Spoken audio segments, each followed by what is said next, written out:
Well, we haven't heard that theme song in a while, but it's time to go out to California, to Hollywood, California, where they used to make movies, and talk to Michael Snyder. Hello, Michael. Hey, Alex, and they're still making movies out here, or they're trying to get them up and running, and they certainly shot the number one movie on today's list of reviews. We're going to catch up to a few things that have come out over the past few weeks. Shall we get started? Please do. Okay, Mank, available on Netflix and directed by David Fincher, offers many pleasures, not the least of which is Gary Oldman giving yet another magnificent performance as the title character, the immensely witty, brilliantly talented, alcohol-pickled, real-life screenwriter and wag Herman J. Mankiewicz, nicknamed Mank. This is a beautiful, glistening black and white pastiche that tells the story of Mank's legendary struggle to crank out the script to the now extolled movie classic Citizen Kane on a tight deadline while he was laid up with a broken leg in a desert bungalow with a nurse and a stenographer. Citizen Kane, directed by and starring stage and screen wonder boy Orson Welles, has long been considered among the greatest of all feature films, if not number one. It's right up there for me. But there was a conflict that developed between Mank and Welles over writing credit on the script. So with all that in mind, Fincher, his best and best-known movies include The Social Network, Fight Club, Gone Girl. He shot and structured Mank to pay some measure of homage to Welles' masterpiece. Now, if you're familiar with Citizen Kane and its inspiration, which is the rags to riches megalomania life of wealthy, powerful publisher and media magnate William Randolph Hearst, Mank should have particular resonance. And to that end, Mank spends a lot of time on Mankiewicz's relationship with Hearst and with Hearst's wife, who was the exuberant wannabe Hollywood star Marion Davies. And she may have been a natural comedienne, but she wanted to be taken more seriously, which ended up kind of derailing her career. In any case, Mank is also is that the way? Wait, hold on a second. Is that the way they play it in the movie? Pretty much. That she wanted to be a serious actress? No, she wanted to be the best comedian she possibly could, and he forced her to make these dramatic roles for his Cosmopolitan Pictures. Well, that's more of what it is. I've always thought that it was the other way around, so my bad on that one. His controlling nature becomes an issue here, but let's be clear about this. This movie is so beautifully evocative of Hollywood in the 30s. The art direction and the cinematography are exquisite. And it has a presentation of how big shot executives, directors, stars, and all the worker bees that made Hollywood function coexisted or clashed. And it also suggests where the money is coming in from people like Hearst that basically direct some of the choices made by the studios. But finally, Mank taps into this rich vein of relevance involving Hearst and MGM studio head Louis B. Mayer supporting the fat cat Republican candidate for California governor in 1934 at the height of the Depression. The Democratic candidate back then was socialist novelist Upton Sinclair, and he was kind of banking on populist support. He didn't reckon with some of the dirty tricks that happened, including propaganda stealth-produced by a Hollywood studio. It certainly made me think about politics today. So there are a lot of plates spinning here, and I was fascinated by all of them. Oldman, as I said, is brilliant as Mank. As for the supporting cast, standouts include Amanda Seyfried, who is particularly affecting as Marion Davies, the peerless Charles Dance as Hearst, Lily Collins, solid as Mank's stenographer, Tuppence Middleton, endearing as Mank's long-suffering wife, and Arliss Howard, perfectly, shamelessly greedy and manipulative as Louis B. Mayer. Sometimes it feels like Fincher, directing his late father Jack Fincher's script, bit off more than he can chew, but for a cinephile like me, Mank was a hell of a meal. Again, available on Netflix.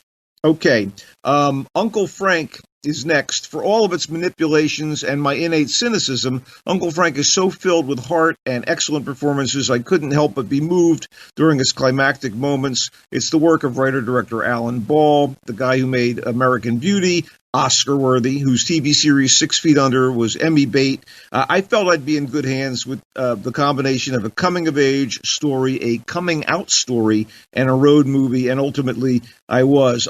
Uncle Frank is primarily set in the 70s. It's about the relationship between Frank, a 40-something gay college professor in New York, and his smart, aspirational teenage niece, Beth.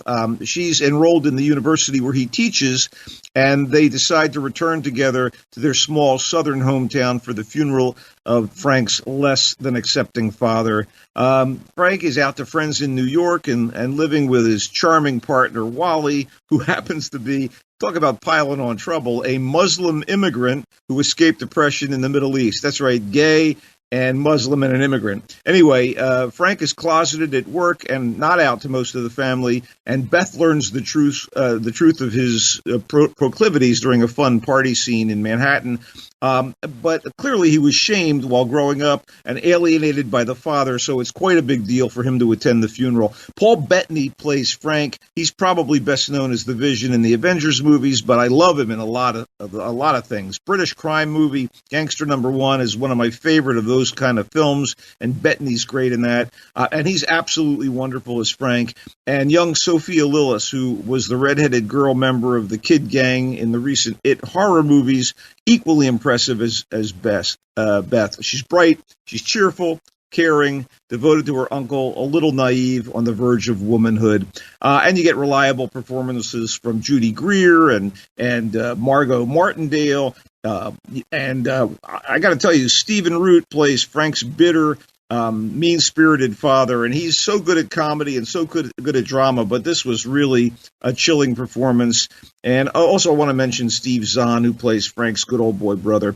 This isn't Ball's best work. It's made with great affection, and it offers a little catharsis and maybe a little gratitude that society has changed for the better and become more accepting since these somewhat backward days. So anyway, Uncle Frank is available via Amazon Prime Video. Let me quickly run through a few other things. Stardust was a very disappointing attempt to depict the early struggles in rock legend David Bowie's pursuit of glamorous superstardom, hampered by the facts that Johnny Flynn, the lead actor, singer playing Bowie, and he's a talented guy, doesn't really look much like Bowie or really sound like him. The movie doesn't use any actual Bowie compositions, even if they're name-checked, and the script is kind of cliched when it isn't being klutzy. So it's about the period after Bowie's first hit single in the UK, Space Oddity, when he wanted to break big in America, although there was no radio action in the U.S. on his newest at the time album, Man Who Sold the World. So his manager in London arranges a solo tour that turns out to be hampered by no work visa. So with no official concerts, he's forced to have a record company publicist, played by none other than Mark Maron, drive him across country for radio interviews, meetings with rock journalists, and unsanctioned abortive mini-shows that pretty much go awry. Plus, he's plagued by family issues. His wife, Angie's pregnant back in London and whining on the phone. His brother is a little, let's say he's mentally challenged. And Bowie fears that he's got the same mental health issues his brother has. So, you know, I'm not a big fan of the rock bios, Bohemian Rhapsody or Rocket Man, but they are way better than this and far more convincing portrayals of their subjects. You can see Stardust on Vudu, Amazon Prime, and Apple TV. Freaky really entertained the hell out of me. It was a kind of a homage to horror and slasher movies. And it definitely tips off one of its inspirations in its title, Freaky Friday, although it actually also evokes Rob Schneider's comedy, The Hot Chick, with a little bit of Friday the 13th thrown in. Okay, so essentially the message is it's a body-switching story, but instead of it being a mother-daughter switch like Freaky Friday, it's like the cute high school girl, sleazy older man body switch in The Hot Chick. Only in Freaky, the older man is a serial killer, played by Vince Vaughn. You got a 17-year-old girl played by wholesome Catherine Newton. She's one of those nice studious types, tormented by certain classmates, and she ends up switching brains with the Butcher. That's the hulking Vaughn while he's on the prowl, and he starts a a trail of death in their hometown. It's rather funny and very entertaining. And I think I really thought, whether you like Vaughn or not, this is the kind of stuff he's really good at. And Freaky is gory, fun, whether it's sweet or sinister. It's, a cut above. Finally, great disappointment about Superintelligence. It's a mediocre sci-fi comedy with a dash of thriller and romance about an artificial intelligence that achieves sentience, develops to the point where it can access and control every digital device in the world, and wants to decide whether humanity, for our faults, is a good thing worth helping to the next evolutionary and technological level. And if the AI determines that we're not worth saving, it's going to launch the requisite number of missiles to turn the civilized world into cinders. So how will the AI make its decision on our fate?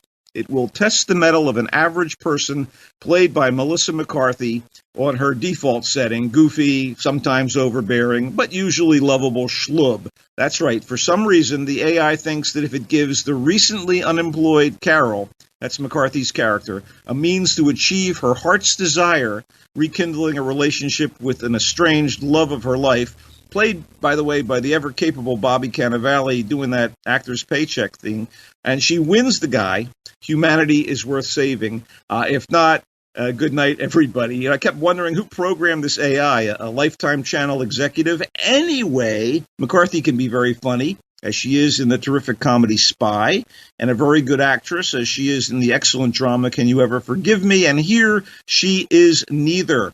Superintelligence was directed by McCarthy's husband, Ben Falcone, who plays a dorky FBI agent assigned with a partner to watch Carol when the military realizes the threat the AI poses to the world. The direction and cast, which also includes James Corden as the voice of the AI and as the real James Corden, they're not the problem. The mediocre script and the contrived plot are the issue. One thing they're not is super intelligent. This is on Netflix. Caveat emptor. Yeah. Okay. Well, the thing that amazes me is you spend as much time on a movie you hate, like Superintelligence, as you did on Mank, which was a picture you liked. Yeah, well, I gotta give him no. You should just say, I saw Superintelligence. It sucks. Goodbye. Nah, you gotta give people context. But look, here's the point. I know you're a cinephile, like I am. I think you should watch Mank. Of all these movies, that's the one I've been looking forward to. I've been looking forward to it for weeks, but I've been waiting for Netflix to release it. Yeah, so I'm there. You may have quibbles because, like I said, it's a pastiche. They throw a lot of things out there, and again, I think if people don't know Citizen Kane, they're not going to have this. Won't have the resonance. How many people in this world don't know Citizen Kane? Well, you never know. Yeah. A couple of movies I saw that you didn't mention. One was Hillbilly Elegy, the Ron Howard film, with what I consider an Academy Award-winning performance by Glenn Close. She's amazing. It took me 5 minutes before I realized it was Glenn Close. She's just terrific in this film. Have you seen it at all? I haven't. I thought to myself, after this election in the past 3.5 years, do I want to spend time in a red state for 2 hours? Well, I don't know. It's not a great movie, but the performances are pretty damn good in it. I haven't looked at particulars, and I am going to watch it. But I have to say, I've heard it's had very questionable buzz. Yeah. It has questionable buzz as a picture, but the performances outweigh the picture, which is you very seldom see that. And let's see, the other film that we watched yesterday, just for the fun of it, was Fat Man. I did see that. I included it. I want to do a Christmas roundup, and it's an interesting concept. Let me put it that way. I'd rather watch for Christmas movies that are kind of dark comedies. I'd rather watch Bad Santa again or Rare Exports, but there was a certain measure of fun to be had. My question is, if Santa sees you when you're sleeping and knows when you're awake, how come he doesn't know when you've hired an assassin to chase him down? Yes. But I found it a fun film. Yeah, just so people know, Mel Gibson plays kind of a quote-unquote real-life version of Santa who's having business issues, and a kid who got coal in his stocking decides to hire a hitman to take him out. Yeah. That's one of the major aspects, right? I think that's a fun conceit, and Mel Gibson's pretty damn good in it, so what the hell. Anyway, let's play the theme here, and you can tell us where they can find you, Michael. All right, I'm on Twitter at Culture Blaster and on Facebook at Michael Snyder's Culture Blast page. And when I get together with Alex Bennett here on GABNet, Roku, and its attendant platforms. Right. Thank you very much, Michael. And we'll see Michael again soon when there are more movies to report on. In the meantime, stay tuned. There's more GABNet coming right up if you're listening to us 24/7.